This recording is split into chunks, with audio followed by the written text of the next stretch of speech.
Welcome back, ladies and gentlemen. This is 903 Sports. I am your host, Cameron Brown, joined by the boys, Hunter Shattuck and Jeffrey Yeager. A wild wild card weekend this weekend. We started off Saturday morning, 49ers, Seattle. Seattle led at halftime, collapsed in the second half. The Niners ended up winning 41-23 in a shootout there.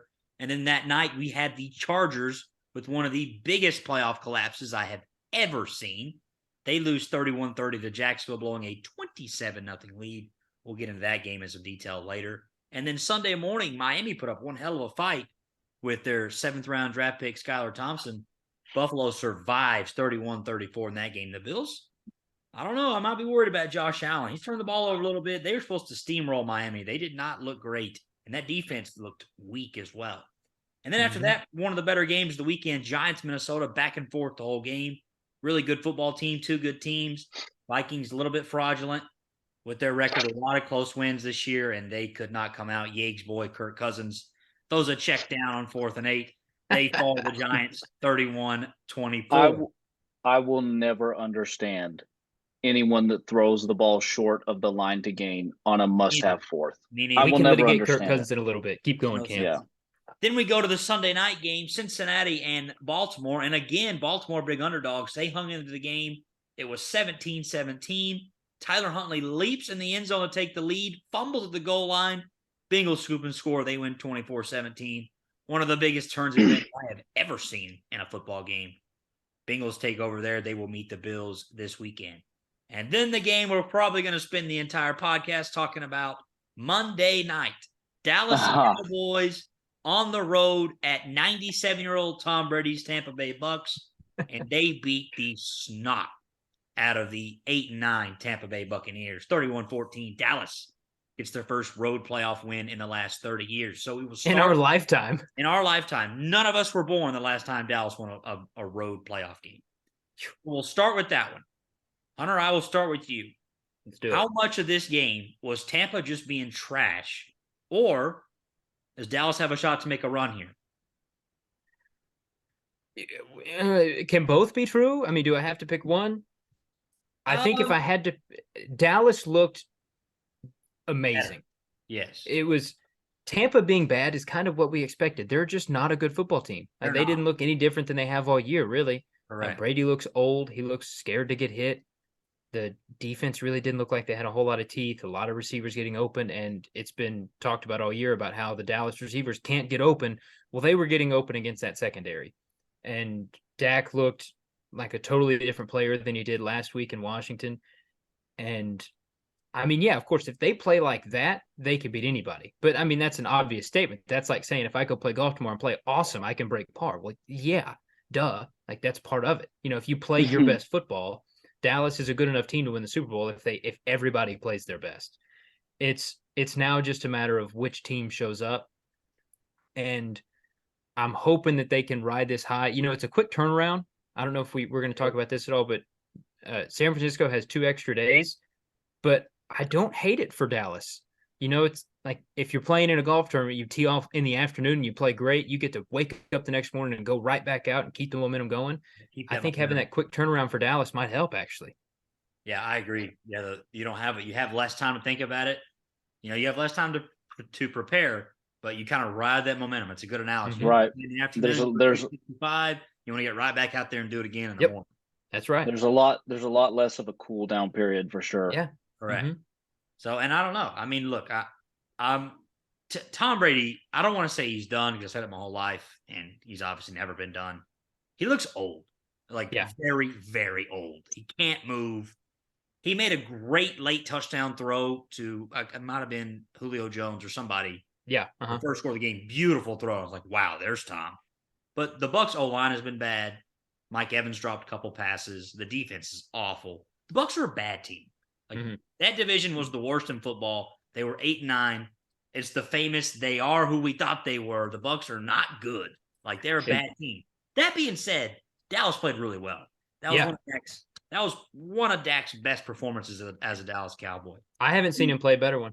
If he loses that game, his seat is scorching hot coming in the season. And I mean scorching hot. And he knew that. it's kind of, I don't want to say his career's on the line because it really wasn't, but there was a lot of pressure on him to play well in that game. And he did.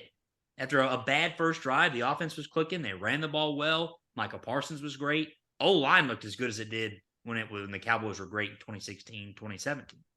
I'll say this. Well. So I think it's I got an interesting stat. All right. So Dallas had the back-to-back 3 and outs to start the game, and I thought, here we go. Well, then they scored on 4 drives in a row, scored touchdowns. And this is how long the drives were. 80 yards, 80 yards, 91 yards, and 86 yards. Wow. So all 4 of their touchdowns in a row there, they went 80 yards or longer. And I don't care how bad the defense you're playing against is, that's impressive. I mean, that is quality football. Yeah, it was clicking. I thought Kellen Moore called a great game. The bootleg on Dak Prescott 4th down was a beautiful play call. Perfect. I mean, look, Dallas played good. What are their chances against San Francisco? We'll get in that in a little bit. I just think, celebrate this win for the Cowboys and then move on. How Brett Maher is still on the roster, I don't know. That could be a disaster for Dallas getting a close game. You got a guy who literally has the shanks. 4 missed extra points. Never been done in the history of the game. He does it on national television. Thank God. On Monday night. On Monday night. That was brutal. So, Jeff, I'll let you jump in here. I know Stephen A. Jeffrey Yeager over here, not a Cowboys guy. What are your thoughts on this weekend's Cowboys game? You want to know what I think is the funniest thing about the Cowboys game? Here we go. How many PATs did Brett Maher miss? 4. Okay. Listen to this. Missed 4 extra points. What was the total scoring in that game? 45. You know what the over-under was for that game? 45. 45.5. Shut up. That's right. Yeah. If he goes, I mean, he missed 4, made his 5th. If he goes 40% on extra points, everyone that's on the over is making money. I'm telling you, there are some people that are on the over in that game that might be gunning him down. He might not be on the roster. He might not be on the roster for the game against San Francisco because he'll be dead because someone will have. I can tell you one thing, Jeff. He was decidedly not on the over. He had the under 100%. Right. He said either way I make money. I kick all these in and I get my bonus, or I miss all of them, and I had $1 million on the under. So that Maher playoff games. We thought he was just choking. This dude's out here playing chess. No, absolutely. He has the 0% risk factor going for that game. So no, that was awesome. Honestly, I think the Cowboys played great, and as much as I will admit it, I have been saying for years that I cannot believe the Cowboys until they actually do something in the postseason, and they went and really did something. If they had won this game on like a last-second field goal with as bad as Tampa Bay looked, it would be a different story. But the Cowboys look like a really viable team, and I give them complete props for their performance on Monday night. So let me ask you this. We might as well just talk about it now. What are you giving their chances against San Francisco next week against? Bro, that is a hard game. Very tough. If they lose, I wouldn't even blame them because that is a hard game. And you want to know how I think they win? The way I think they win is Micah Parsons has to get to Brock Purdy and force him to make rookie mistakes where he gets out of his comfort zone. He doesn't know what to do with someone constantly, breathing down his neck for a sack. Because really, if you watch the 49ers, there's so much script in it. Like Brock Purdy knows exactly where to go because Kyle Shanahan has him doing everything. It looks like he's literally just part of an equation, and he's putting in his variable, and the equation is coming out to the right answer. And so I think you're not going to win by Diggs, stepping in front of a pass, getting a pick six. You're not going to win because Dak can take it 80 yards, this and that. You're going to win because Micah Parsons and Odigizua, I think is his name, or something like that, on the D-line, because those guys get to Brock Purdy, which I think is going to be really hard. You might see a lot of Micah Parsons coming off the right side because I don't think they're going to match him up against Trent Williams. Yeah, I think that's a good point, Yeg. I think the best way for Dallas to win this game is to start fast. Make them That's the only way. That's the only way Dallas make them play from behind and take away their run game. Make Brock Purdy have to throw the ball 45 times. Like Tom Brady threw the ball 66 times Monday night. You think that was in Tampa Bay's plans for Tom to ever No. throw the ball that many times? No. Tampa Bay's not beating anybody if Tom's throwing the ball 66 times. I don't care who you are. He's too old to be having to do that. And Brock Purdy's too young. He's a great story. He was a really good player at Iowa State, but he's Mr. Irrelevant. He was the last pick of the draft. This isn't Aaron Rodgers you're playing against if you're Dallas. Make him make mistakes. Play from ahead early. Take away the run game. That's your best chance. If the Niners go up 14-0 and they keep running these script plays that you talked about, Jeff, Cowboys are in some trouble early. I mean, you saw it a little bit with the first half of San Francisco and Seattle. Seattle was up 17, 17-16 or something like that at the half. Yep. Like you saw it, Seattle was like they were making them miss. They were making San Francisco have problems. And then also San Francisco was kind of shooting themselves in the foot with that unsportsmanlike conduct or whatever it was that, moved Seattle up within field goal range with 4 seconds left instead of being at like the midfield. So I just think it's more of the same in that game. I think Dallas has an outside chance to win, but like I would give it like 3-1 odds. And you know why that game got away from Seattle? Because they kept turning the ball over. Dallas is to minimize the turnovers. Which is something that Dak did really well in Tampa. Yep. He had like 11 or 12 interceptions in the last 7 games of the regular season, and then had 0 turnovers and he didn't even have any passes that were close to turnovers in that game. Everything was on line. It was away from defenders, which is really good. So he's going to have to play another one of those games on Sunday for sure. Take care of the ball and make Brock Purdy throw the ball. Make him beat you. Those are my keys. I'll throw it over to you. I can't add any more to that. I was going to say, if it's so important to start fast, I'm usually a defer to the second half if you win the coin flip type of guy. If you win that coin toss at the beginning of the game, you get the ball and you Matt Hasselbeck, we're going to score. Yeah. I mean, that's you got to get the ball. You got to score on the first drive, at least get some points to put a little bit of a variable in the San Francisco playbook. Just don't do what Matt Hasselbeck did and throw a pick six. Correct. Yeah, that's when you stop being Matt Hasselbeck. You say we get the ball and we're going to score, and then that's it. And that's the end of that. Yeah. So look, I mean, good for the Cowboys, good for their fans, good win. Who knows if we'll see Tom again? Yeah, go ahead before I ask this question about Tom. Any last thoughts on Dallas? Not on Dallas. I was going to go ahead and say Brian Daboll, Coach of the Year. Not even close. No doubt. Let's get to the Bills in a minute because I want to talk about Josh Allen, what's going on with him. Let me finish up with this game. Tom Brady, is he playing next year, Gate? I think he is. I think he is old, but I think he takes such good care of his body that he has the ability. Like, if you looked at me and said, hey, every other quarterback in the NFL is better than Tom Brady right now, I would say there's no way. No chance. Like Tom Brady is better than at least half of these guys.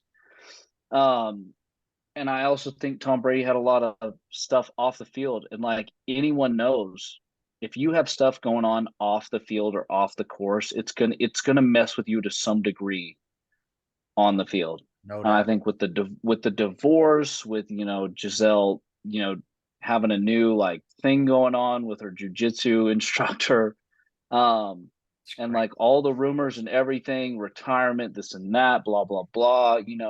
It messes with you. You don't have your same flow. You don't have your same just fluidity.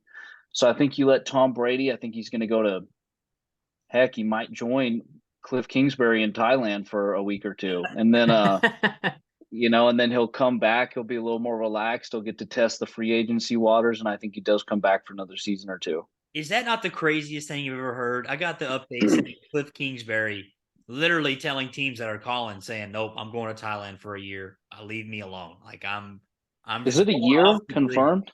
Confirmed. Yeah, he's not coaching next year. There were people calling him for the offensive coordinator job, and he says, nope, I'm going to Thailand. I got a one-way ticket to Thailand is what he told them. For a year? Yeah. Well, I mean, he may not stay for a year, but he ain't coaching for this year. He said the quote I saw was, I'm not interested. Yeah, I'm not interested. I saw that. One-way ticket to Thailand. Mm-hmm. Hey, good on him. I mean, the Cardinals are going to have to pay him, $10 million a year for the next 3 years, so he's getting paid $10 million a year to not work. What'd you say about having to coach Kyler Murray, Egg? What was the quote on that? Oh, bro, if I had to put up with Kyler Murray for multiple years, I'd be in Thailand too. I'd be right there with you. Guy's insufferable. So Bro, I cannot believe the day I saw that Kyler Murray got signed to that massive extension, I said, that is the biggest waste of money that Arizona Cardinals owner will ever make. year one of that contract, they go 4-13, and he tears. Oh, bro, they're done. Kyler Murray was never. You should. There's just something to be said for guys that are hard to deal with. Yeah. You don't pay them. You don't pay guys that are hard to deal with. Yep. You know who a guy is? You know who is a guy that you pay? Lamar Jackson. That's right. JETS, that's pay Lamar Jackson. So anyway, back on topic, Yay. Where's Tom Brady playing next year? I like the Vegas. I like the Vegas odds. I think that's where he's headed. Josh McDaniels, because coach. You got Devontae Adams. I think that's where he's going.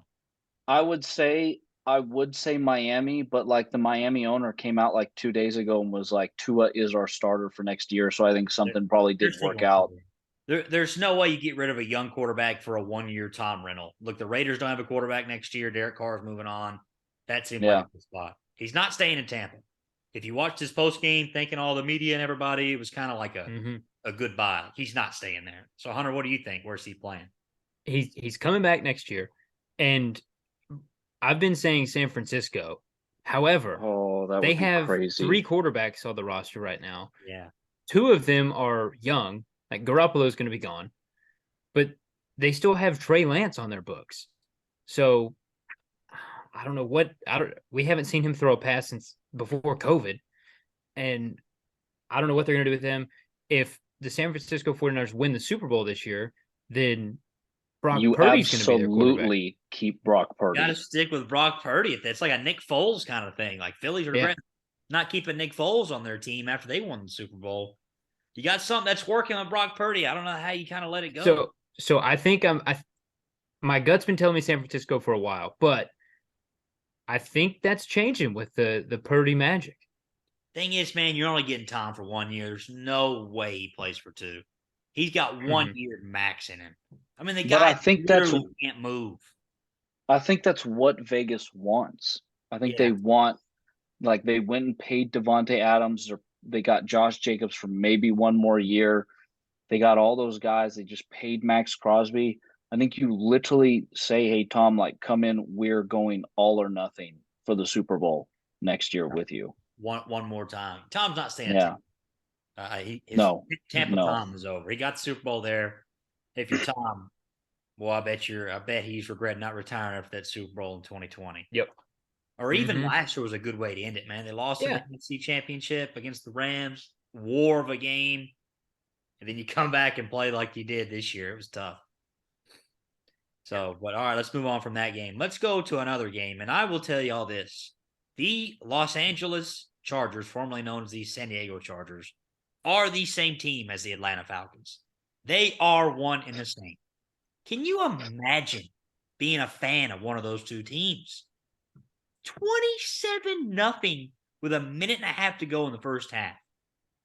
And they lose to Trevor Lawrence, who threw 4 first quarter interceptions? First half. He threw 3 in the first quarter. 3 in the first quarter. I think the 4th one literally came at like the 12-minute mark of the second quarter, though. Yeah. Early. I mean, that's – if you're a Chargers fan, you're talking about he threw 4 picks in the first 18 or 19 minutes of the game. How in the world? And that's including the Chargers having the ball on offense as part of that time. How in the world Brandon Staley is still employed by that organization? I have no idea. I would tell him go hang out with Cliff in Thailand. We're about to bring Sean Payton in here, and we're going to go win a Super Bowl with Justin Herbert. You got Justin Herbert, Austin Eckler, Keenan Allen, Mike Williams. You got a good tight end, Gerald Everett. They got a solid O-line. You got Joey Bosa and Khalil Mack on the defensive side. Oh, one of the best safeties. Not to mention Derwin James. Yeah, I mean, they have an unbelievable lineup, a roster. And for some reason, they can't hold a 30-point lead against the extremely young Jacksonville Jaguars. And that's hard to watch. So, is anybody feeling worse right now than Chargers fans in the football world? Anybody? No.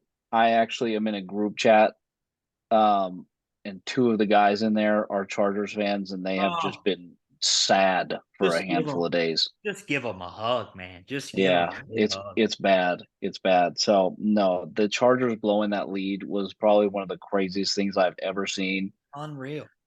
Because I was on my mission when the 28-3 Super Bowl happened. So I didn't get to see that actually live. So this was the craziest comeback I've ever seen live. But I thought it was awesome. I was actually rooting for Jacksonville. You I could wanted see Trevor it. Lawrence. I mean, yeah. I mean, how could you not root for just those guys? Like they started what was it, like 4-8 and won their last Yeah, like, 5 games to get into the playoff, and then just this crazy.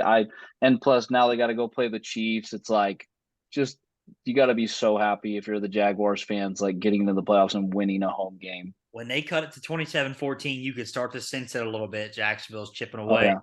And then Well, Joey here's the Bosa thing. got that flag late in the game, Mhm. 15-yard penalty, and it's like, oh, man, the wheels Yeah. were just falling off the wagon here.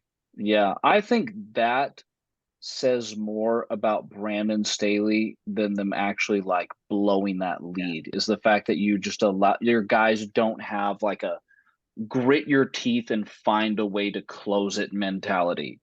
They're mad because of this, they're mad because the guy accidentally, started moving a half second too early. It's like, bro, who complains about things not going their way? The losing Losers. team. Yeah, the team Yes. losing. Yeah, Joey Bosa cost him that game. Him getting that You 50 know who's penalty or the penalty for spiking his helmet, and they moved to the 1 and they went for 2, and guess what? They won by 1 point. I mean, he's got to be feeling pretty sick about Yeah, that. I mean, that's absolutely. just if Cud was here, that would be the who the hell are you of the week, Joey Bosa for screwing the Chargers. So Hunter, Oh, go yeah. ahead. Thoughts on that collapse by the Chargers there? I mean, I kind of came away from it. It sounds weird to say to be impressed with a quarterback who threw 4 picks in the span of 20 minutes, but man, I mean, if you're Trevor Lawrence, you think you can walk on water right now. Yeah. You Oh, remember absolutely. when the Jets beat the Browns early in the year, and we were talking on the pod, like, it's dangerous to give a young team belief. Yeah. And then sure enough, the Jets went on a run. They actually looked like a formidable football team for a while, which is saying a lot. Those were good times. Those were the good old days. Yeah. But I think Jacksonville might have the same thing going for them right now. They were dead. They were dead in the water. Trevor Lawrence had nothing. He'd thrown 4 picks. And then all of a sudden, they just started playing football. And he looked like a really good quarterback. He was making really crisp throws. And they get out of there with a win. And now they're thinking they're invincible. If they can come back from 27-0, what can't they do? Yeah. So they're going to go into Kansas City and they're going to put up a fight. They may not win, but they're going to put up a fight. Shattuck is spot on. It's like one of those things with young teams. It's like they don't know what they don't know. Absolutely. Like they don't know. They don't know they're going up against the best team with the best coach in Arrowhead. All they're thinking about, because I'll tell you this, if they're down, 7 or 10 points at half, they're going to go in the locker room and be like, bro, we were down 27 7 days ago at half. It's like, let's just go play football. Like this is a piece of cake compared to 30 points, So 100%. I think it's one of those things where it's like, I think people might be shocked. Like it would not shock me if the Jags came out and gave Kansas City their money's worth on Saturday. They're not swinging it. They're not scared of anybody. That Trevor Lawrence, and that was pretty remarkable turnaround. You throw 4 picks, I'm thinking we are about to witness the worst quarterback game in the history of the sport. Oh, yeah. He might throw 10 picks. He was legitimately on pace. I'm not good at math, but on pace to throw 15 picks? He threw 4 in 20 minutes. When you throw a pick on the second pass of the game, you're probably going to be in for a long night. He turned it around. That was that was very impressive.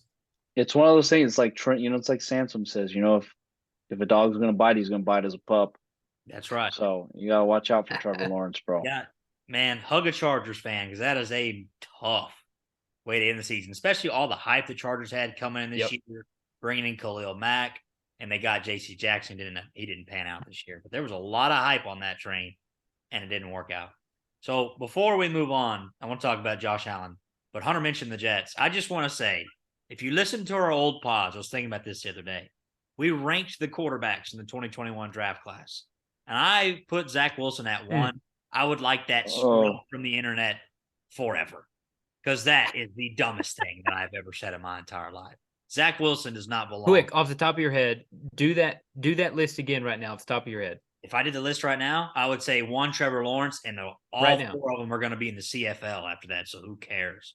I would say 1 Lawrence. Really, I still think Justin Fields can be good. Man. I am also a Justin Fields believer. I was for about 2 weeks. And Yes. then I watched him throw for 50 yards against Detroit a couple weeks ago, and I was like, yeah, I've had enough of him. I would go 1 Lawrence, 2 Mac Jones, 3 Justin Fields, 4 Trey Lance, 5 Zach Wilson. And Trey Lance is literally in a wheelchair, and he's still better than Zach Wilson. No, anyway, let's move off of that before I get angry. Josh Allen, what in the world was he doing on Sunday? He had 3 picks and a fumble. I mean, it's like the Bills came in that game. They got up early, and they were like, yep, we got him. And then out of nowhere comes Miami on a 24-0 run, hit Buffalo in the mouth. And for just a split second, they were marched down the field to tie that game up. And they had the worst delay game I've ever seen. It was 34-31, 4th and 1. Can't get a delay game with no timeouts on 4th and 1 for Miami. Buffalo didn't look good. So, Hunter, if you're a Bills fan, are you worried about Josh Allen? Look, he can make all the throws. He'll throw a pick, and then he'll go score 3 straight touchdowns after that. But he's been careless with the ball this year, man. Very careless with the ball. Yeah, I'm worried. So I have a theory about Josh Allen. His first year or so in the league, he was terrible. Just not good. Awful. He was super raw. Yeah. Just super raw, right? He always had the arm talent. Then he was straight up elite. Yeah. I mean, top 2 quarterback in the NFL. We've been saying it all year. So I'm kind of thinking now he might have regressed to the mean, and this might just be who he is. He's an excellent talent. He's cavalier with the football. He's going to turn it over quite a bit, but he can win you a bunch of football games because he has elite talent. But he can also lose you games because he's going to throw it away, throw picks, fumble. So that's my theory. So if I'm a Bills fan, yeah, I'm discouraged because for the last 24 months, I've been thinking that we have the best quarterback in the NFL, and I don't think that's the case anymore. Well, wasn't Brian Dable his offensive coordinator last year? He was. I think that's true. Has a lot to do with it because Yeah. if you look at Daniel Jones, I'm pretty sure he has like minimal turnovers this year. That's like by far. Yeah. Daniel Jones has the most 0 turnover games in the NFL. Like no fumbles, no interceptions. I did not know. Think about that. Daniel Jones. That's crazy. Yeah. Like you look at Daniel Jones and it's like what he's doing this year is like the maximum of what he's capable of. Yeah. Like Brian Dable has him working on all cylinders. And I think that's kind of the Josh Allen downfall is he lost Brian Dable. And so he just got a little too wild. And Brian Dable went in and took Daniel Jones, who you remember, I mean, last fantasy football season, I would literally pick up the defense that was playing against the Giants because I knew it was good for a pick 6 at some point in the game, Yeah. And so, but now it's like you got to steer clear of playing the defense that's playing against the Giants because they're so efficient. They're going to score on you. Yeah. Brian so Daboll, I think a lot of it. Back to what you said earlier, Jeff. Brian Daboll, Coach of the Year, no doubt about it. Doug Peterson knocking on the door as well, but I think a slow start will take them out of that. Daboll, Coach of the Year, that would be my vote.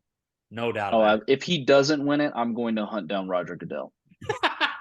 Because it would just be the worst steal away in the history of the world. I think that's a good call. All right, I want to get to 2 more things, and then we'll close it up. Wait, can I say something real quick? Go ahead.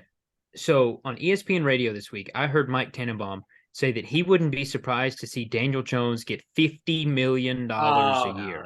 That's ridiculous. I just had to, as much as we just praise the guy, that's Pat Mahomes money, and that's it. Yeah. To say he's going to get that, I mean, that's sports radio malpractice to have a take. I'd rather get headlines. All that is. I'd rather pay that to Brian Dable to make sure he stays than pay that to Daniel Jones. Look, Danny Dimes is going to get paid. The Giants should definitely keep him and Saquon. No doubt, he ain't getting $50 million. No chance. Yeah. All right. Anyway, I just had to throw. That was so bad. I had to say it. I would give Daniel Jones $22 million a year max. Right around low 20s, mid 20s. No, I'd give him more than that. No. Yeah, I mean, the thing is contracts change so much year to year. Guys get paid more and more and more. So, I mean, he's going to get paid. The Giants can't let him go. He's had too good of a year, and I think they got a great shot against. What's the franchise tag? $32 million, I think. Yeah, somewhere around there. I'd tag him. Yeah, I would. Tag And him and just then take try a and Q- work out an extension. Yeah, that's a good call. So, all right. So, speaking of I don't know, QBs bro. getting paid, Jeff, let me ask Here's you this. here's look, here's what I would do if I was the Giants, bro. I would go get Lamar No, Bull. because no, you've seen how Daniel no. Jones, how that offense works with him running the ball. You go get Lamar Jackson in New York, bro. I think that's No. a Jeff, fit. there's Don't another. trade a bird in the hand for two in the bush. You know you have a good quarterback in Daniel Jones. Why Lamar is a phenomenal quarterback. You know who needs a he quarterback is a in New phenomenal. York? The New York Jets need a quarterback. Lamar Listen, Jackson in green, please. Yeager, you're right. Lamar Jackson is a much better quarterback than Daniel Jones, but you're going to have to trade to get him because the Ravens are going to tag him. He's not going to But sign the tag. all I'm saying is if it gets to that point where his agent is like, we want 35 million plus, would you rather give that to Daniel Jones or Lamar Jackson? Yeah, Lamar's but you're going gonna to have to give Lamar 50 million a Lamar's year gonna get 50 guaranteed. plus. I'd rather give Daniel I Jones think 32. I think Lamar's worth it. I love Lamar Jackson. Listen, yeah, that's a good segue into what I want to ask you. So Mm. of the 5 losing teams, was it 5, 6? 5, I think. Yes. Tampa, 6. Seattle, Minnesota, 5. Miami, Baltimore. 6. 5. Mm-hmm. 6. Yeah, 6 losing teams. 6. There were six. Who's There on were first? 6 games. Baltimore, Miami, Minnesota, Seattle, Tampa, the Chargers, but they have their And Chargers have their guy. and yeah. Of those 5 teams, who are you most concerned about? Because they all have QB questions going into next year. Lamar may not be back in Baltimore. Tua may have to retire. We don't know what's going on there. Tom's not coming back to Tampa. Seattle, probably going to go with Geno, but is that the guy you want in Seattle? And in Minnesota, they said they're sticking with Kirk. I think Kirk's as average as it gets, but you can't really move on from Kirk because what better are you going to get in Minnesota? So, yeah, who are you most concerned about? I think Baltimore's in a lot of trouble if Lamar leaves that Who team. am I most concerned about with QB? Of those 5. Minnesota. Really? I think you saw Kirk Cousins this year got every break. That's They your won boy, though. every. That's your boy, They Kirk. Hey, I've always said Kirk was a very great system, like good quarterback. But if you're talking about the Minnesota Vikings now are like, hey, we were always trying to win the division and beat the Packers and get to the playoffs and this and that. But now they're like, we might have a championship roster. And I don't think Kirk is a championship. He's not a Super Bowl quarterback. He's a guy, if you got a lot of young talent and you want to just like show them how to win games, you go get Kirk Cousins, you go get Derek Carr, one of those guys. But I'm most concerned about Minnesota because I think Kirk got every break. He won every close game. He had home field for the wild card against the Giants, I think if you're Minnesota, you're like, man, we've spent a lot of money. We don't really have a lot of picks. What are we going to do? Because if you're Baltimore, you've still got rights to Lamar Jackson. So if he wants to leave, you might be able to get something. Tampa, like they won their Super Bowl 2 years ago. So even though Tom's leaving, they're like, we got out of Tom what we wanted. Right. That's a good Seattle point. has a boatload of picks from the Denver trade, a boatload. So even if Denver's the real answer to this question. yeah, it's like even if Seattle was like, we don't know what we're doing at QB, they have about 35 throws at the dartboard this year. It's crazy how many picks they have. And then Miami, it's like you let Tua come back and you see like you've got another year of test trial. So I think Minnesota's the one to worry about the most. I think I was going to say Tampa, but you made a good point. Tampa got their Super Bowl, so they're about to go rebuild. Tampa probably win 3 games next year. They're going to be god awful. Yeah, I don't know who they're going to have a quarterback. That was literally the point of them going to get Tom Brady was to win the bowl, and that's what they did. So they did what they set out to be. Look, Minnesota's going to stick with Kirk, and they're going to make the playoffs, and they're going to lose the first round. I mean, that's just what you're going to get from Kirk Cousins. He may get you one playoff win. He's not winning you a Super Bowl. So, Hunter, real quick, what do you think? Who are you worried about the most there? I think I was going to say Tampa, but Jeff, you did make a really good point. So I'm going to say Baltimore because they're so bad without Lamar. I mean, Tyler Huntley played the game of his life the other night. and they still didn't make it through. Now they played Cincinnati, so I get that, whatever. That's a 5-win team without Lamar. Yes, they're all their good players, their skilled players are injury ridden. They can't stay healthy, and without Lamar, they are legitimately bad. So they're really in a no-win situation because they either are going to suck because they let him go, or they have to guarantee a running quarterback $250 million. So, which That's is not also finished, that hasn't finished the last 2 seasons. yes. I think Lamar is incredible, but I think the way he plays leads to him being injury prone, and I wouldn't guarantee him $250 million, which is what they're going to have to do to keep him. So they're in a lose-lose situation. So I think they're in the worst spot. Yeah, they're definitely in a tight spot. I mean, look, the last 2 years, as soon as he went down last year, season fell apart. And then this year, the season fell apart. They just had so many wins with him. They were able to kind of slip up down the stretch. They picked up a few wins against some powder puff teams down the line. But Baltimore is they're in a lot of trouble. You're right. I'll say this about Minnesota. You know who might pay Lamar is Tampa Bay. He's from Florida. The Jets and they got enough talent. They got enough talent down there where if Lamar went in, I mean, they're a really good team. Cameron's been trying to work the Jets into this conversation for 20 minutes. Lamar $80 million a year, make him the highest paid player in the history of sports. Get him to New York, please. That's a problem. That's a problem with Jets fans. They think plugging in just every superstar is going to fix it, but you cannot overcome that terrible franchise foundation. We need a quarterback, and I'm right. Thanks a lot for BYU, Zach Wilson, Jeff. He's the worst quarterback I've ever seen. Lace up the boots in my life. I strongly advised against drafting Zach Wilson. God awful this year. The fact that he got hyped up to the number 2 overall pick was out of control, and that tells you a lot about the Jets. The fact that they're like, oh, what are we gonna do if we don't take Zach Wilson at 2? We better take him because he's so hyped up. It's like, bro, get some analytics guys in there. Dude, what a load of nonsense. He's garbage. I could have told you from the start that Zach Wilson was not going to work. Literally, and I've seen a lot of bad quarterbacks in my day. The worst NFL quarterback I have ever seen. When it got down to the end, he was fine at the beginning of the season. I didn't want to admit it because we were winning, and then what a mess. Anyway, we got to close it up. So I want to get to the picks of this weekend's game. So Hunter, 4 games this weekend. Who are your 4 winners this weekend? Are we picking straight up? Straight up winners? All right, straight up winners. And then give me a lock. Kansas City. Give me a spread lock after. Okay, I'm going to go Kansas City straight up. I think Jacksonville makes it a game, but I'm still going with Kansas City.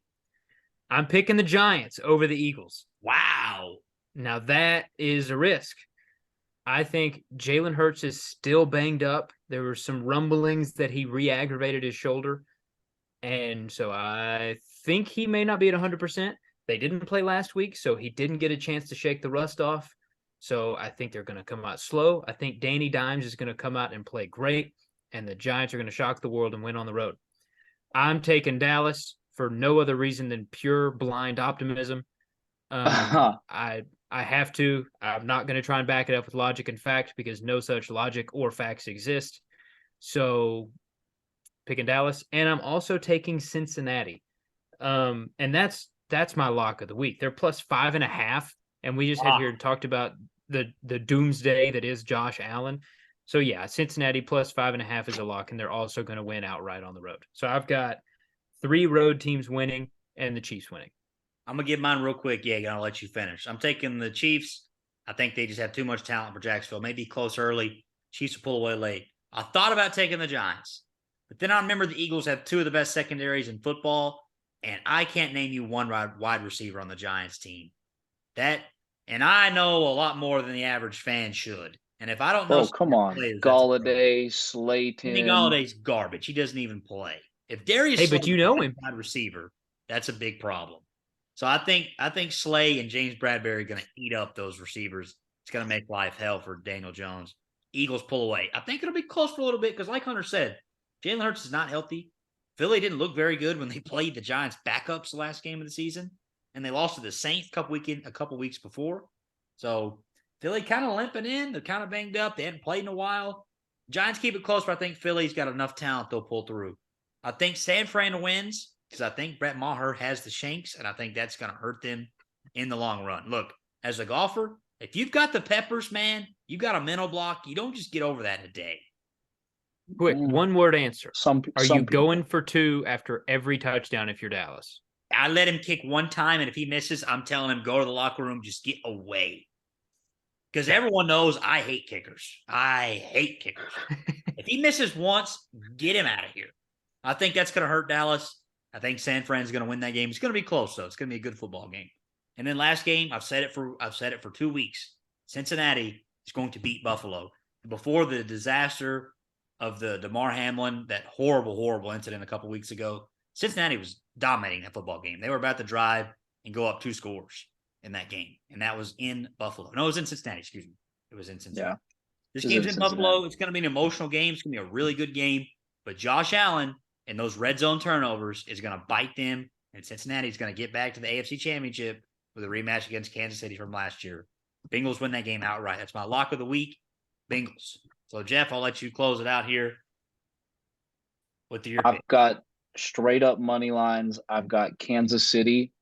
I think Jacksonville is going to come out and fight just simply because they're young, and it's just like, hey, we get to play Kansas City, so they're just going to be just, they're just going to have a ton of energy. But eventually, you get to the point where late third quarter, fourth quarter, you're playing against Pat Mahomes, you're playing against Travis Kelce, you're playing against Andy Reid. It's just going to be too much at some points. Kansas City's winning that game. Philly's winning.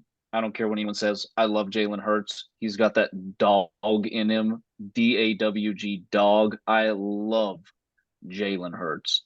He and Lamar Jackson are probably my favorite players in the NFL. Not Dak? No. The San Francisco-Dallas game, I'm fairly certain Dallas and San Francisco played each other last year, right? San Fran beat him, and that was when Dak ran up the middle and then the clock just ran out or whatever. Yeah. But that was in Dallas, and it was also Jimmy G playing quarterback, no Christian McCaffrey. So I think it's going to be a lot closer than people think. I think 3.5 is a good line, actually. I do too. Because I think Dallas has a little bit of, we got robbed last year.